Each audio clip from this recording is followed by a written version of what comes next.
আসসালামু আলাইকুম, সবাইকে স্বাগতম আমার চ্যানেলে। আজকে আমরা খুব সহজভাবে মালয় ভাষা শিখব বাংলা ভাষায়। এই ভিডিওতে আপনি শিখবেন দৈনন্দিন জীবনে ব্যবহৃত গুরুত্বপূর্ণ ফলের নাম এবং তাদের সঠিক উচ্চারণ। তো চলুন দেরি না করে শুরু করা যাক।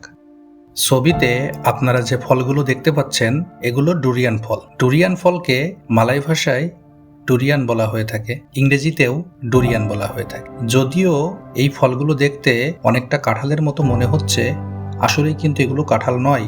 এটা মালয়েশিয়ার জাতীয় ফল এবং দাম অনেক বেশি। পেয়ারাকে মালয় ভাষায় জাম্বু বাতু বলে আর ইংরেজিতে গোয়াভা বলে। তরমুজকে মালয় ভাষায় তেম্বিকাই বলে, ইংরেজিতে ওয়াটারমেলন বলে। কলাকে মালয় ভাষায় পিসাং বলে, ইংরেজিতে বানানা বলে। কাঁঠালকে মালয় ভাষায় নাঙ্কা বলে, ইংরেজিতে কাঁঠালকে জ্যাকফ্রুট বলে। আনারসকে মালয় ভাষায় নানাস বলে এবং ইংরেজিতে আনারসকে পাইনাপেল বলে।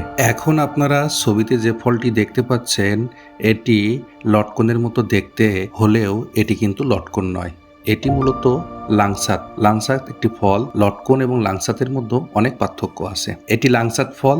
মালয় ভাষায় এই ফলটিকে লাংসাত বলা হয় এবং ইংরেজিতেও এই ফলটিকে লাংসাত বলা হয়। লটকনকে মালয় ভাষায় বুয়াহ লটকন বলা হয়। লটকনকে ইংরেজিতে বলা হয়ে থাকে বার্মিজ গ্রেপ। এখন আপনারা ছবিতে যে ফলটি দেখতে পাচ্ছেন এটি রামবুতান, মালয়েশিয়ার সবচেয়ে জনপ্রিয় এবং সহজলভ্য ফল, যা সহজেই সব জায়গায় পাওয়া যায়। রামবুতানকে মালয় ভাষায় রামবুতান বলা হয় এবং ইংরেজিতে রামবুতানকে রামবুতানই বলা হয়। যদিও এই ফলটা দেখতে অনেকটা লিচুর মতো, কিন্তু আসলে এই ফলটা লিচু নয়। লিচু এবং রামবুতানের ভিতরে অনেক পার্থক্য আছে।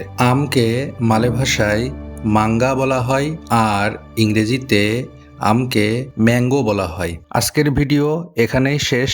আশা করি আপনি নতুন কিছু মালয় ওয়ার্ড শিখতে পেরেছেন। ভিডিওটি যদি আপনার ভালো লাগে তাহলে অবশ্যই লাইক দিন, কমেন্ট করে জানান এবং চ্যানেলটি সাবস্ক্রাইব করুন। প্রতিদিন নতুন নতুন মালয় ল্যাঙ্গুয়েজ শেখার ভিডিও পেতে বেল আইকন অন করে রাখুন। ধন্যবাদ সবাইকে। আবার দেখা হবে পরবর্তী কোনো ভিডিওতে। আসসালামু আলাইকুম।